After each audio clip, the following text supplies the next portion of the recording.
નમસ્કાર ખેડૂત મિત્રો હું છું આપનો મિત્ર કૃપાલ પટેલ। ખેડૂત મિત્રો, હાલ અત્યારે જે ખેડૂતોએ મગફળીનું આગોતરું વાવેતર કરી દીધું છે એ ખેડૂતોને અત્યારે એક પ્રશ્ન મૂંઝવે છે। એની મગફળીમાં સુકારો આવવા માંડ્યો છે, ક્યાંક ક્યાંક સુકારો દેખાય છે। ઘણા ખેડૂતોના ફોન આવે છે કે અમારી મગફળી અત્યારે સુકાવા લાગી છે। ખેડૂત મિત્રો, એ સુકારો જે આવે છે એ જમીનજન્ય ફૂગને કારણે આવે છે, અથવા તો તમે જ્યારે વાવેતર કર્યું હોય ત્યારે બીજ માવજત ન કર્યું હોય, બિયારણને ફૂગનાશક દવાનો પટ ન આપ્યો હોય, જેથી કરીને પણ આવી શકે। ખાસ તો ખેડૂતોને વાત કરવી છે કે જે ખેડૂતોને હજી વાવણી કરવાની બાકી છે કે વરસાદ આવ્યા પછી વાવણી કરવાની છે, એ ખેડૂતો ભૂલ કરતા નહીં।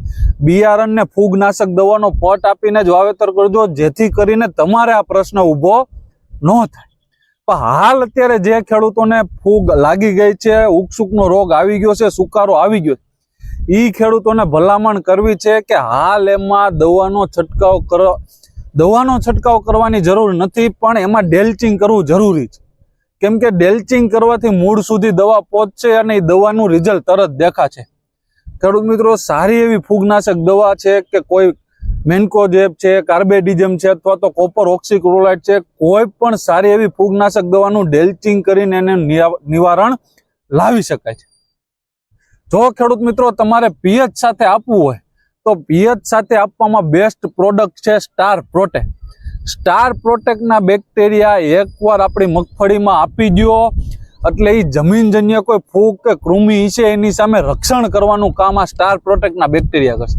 2.5 વીઘે 250 ગ્રામ અને પિયત આપી દીધું છે ને પછી જો ફૂગ દેખાણી છે, બેક્ટેરિયા તમે આપ્યા નથી પિયત સાથે અને પાછળથી ફૂગ દેખાય છે, તો બેક્ટેરિયાને રેતી સાથે અથવા તો છાણિયું ખાતર અથવા તો લીંબોળીના ખોળ સાથે ભેળવીને ભેજ હોય ત્યારે ઉડાડી દેવા જોઈએ, જેથી કરીને એ કામ કરવાનું શરૂ કરી દે। ખેડૂત મિત્રો, મુદ્દો ખૂબ નાનો હતો પણ સમજવા જેવો હતો, કેમ કે અત્યારે ઘણા ખેડૂતોને પ્રશ્ન ઊભા થયા છે સુકારાના। તો ખાસ ખેડૂત મિત્રો કે જેને હજી વાવેતર કરવાનું બાકી છે એ ખેડૂતો ભૂલ કરતા નહીં, ફૂગનાશક દવાનો પટ જરૂરથી આપજો, જેથી કરીને તમારે પ્રશ્ન ઊભો ન થાય। ખેડૂત મિત્રો, આવી સારી માહિતી અને વધુ માહિતી માટે અમારી ચેનલને સબસ્ક્રાઇબ કરો, લાઈક કરો અને વિડીયોને વધુમાં વધુ ખેડૂતો સુધી શેર કરો। વધુ માહિતી માટે અમારા હેલ્પલાઇન નંબર છે 9231 93 6 89।